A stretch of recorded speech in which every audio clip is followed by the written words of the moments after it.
Hi guys, నేను మీ Santosh. Welcome back to railway signalling Telugu. And last వీడియోలో చెప్పినట్లు ఈ రోజు నుంచి మనం రైల్వే సిగ్నలింగ్ బేసిక్స్ స్టార్ట్ చేస్తాం. వెరీ ఫ్రమ్ జీరో నుంచి స్టార్ట్ చేస్తాం. సో ఎప్పుడైనా మీరు అనుకున్నారా, ట్రైన్ అనేది రెడ్ సిగ్నల్ పడితే ఎందుకు ఆగుతుంది, గ్రీన్ సిగ్నల్ పడితే ఎందుకు వెళ్తుంది అనేది? సో లెట్స్ సీ, అసలు ఎల్లో పడితే కూడా ఏమవుతుందో మనం ఇప్పుడు చూద్దాం. సో బిఫోర్ దాట్ అసలు ట్రాక్ అంటే ఏంటో తెలుసుకుందాం. మీకు తెలుసు, ట్రాక్ అంటే పట్టాలు ఉంటుంది, ఒక రెండు ఐరన్ రైల్స్ కి కలిపితే ఒక ట్రాక్ అని పిలుస్తాం. దాని మీద ట్రైన్ అనేది వెళ్తుంది వస్తుంది.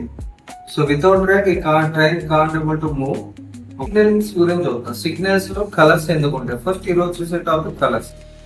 సో సిగ్నల్స్ లో 3 కలర్స్ అనేది మెయిన్ గా ఇండియన్ రైల్వేస్ కి యూజ్ చేస్తాం.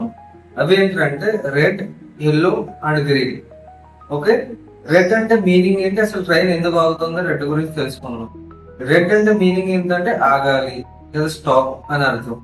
దాని మీనింగ్ ఏంటంటే ఈ ముందు ఉన్న ట్రాక్ అనేది ఖాళీగా లేదు అని అర్థం. అండ్ గ్రీన్ అనేది ఏంటంటే వెళ్ళొచ్చు, ప్రొసీడ్ ఆర్ గో అని అర్థం. దాని మీనింగ్ ఏంటంటే ట్రాక్ అనేది, ముందున్న ట్రాక్ అనేది ఖాళీగా ఉంది, ఈ ట్రైన్ ఇక్కడ నుంచి వేరే ట్రాక్ వెళ్ళొచ్చు అని ఒక పర్మిషన్ అది. అండ్ ఇంకొకటి, అసలు ఎల్లో అంటే ఏంటి మీనింగ్?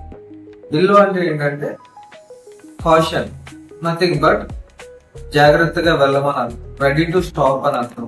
సో ట్రాక్ అనేది ఎయిదర్ ఆక్యుపైడ్ ఉండొచ్చు, లేదంటే ఎదురున్న సిగ్నల్ క్లియర్ అవుతూ ఉండొచ్చు, ఆర్ఎల్స్ ఎదురున్న సిగ్నల్ రెడ్ అయి ఉండొచ్చు. సో రెడీ టు స్టాప్, అందుకే దాని లిమిటెడ్ స్పీడ్ తో వెళ్ళమని చెప్తారు. So that is the meaning of this 3 signals. ఈ 3 సిగ్నల్స్ కి ఇది అర్థం.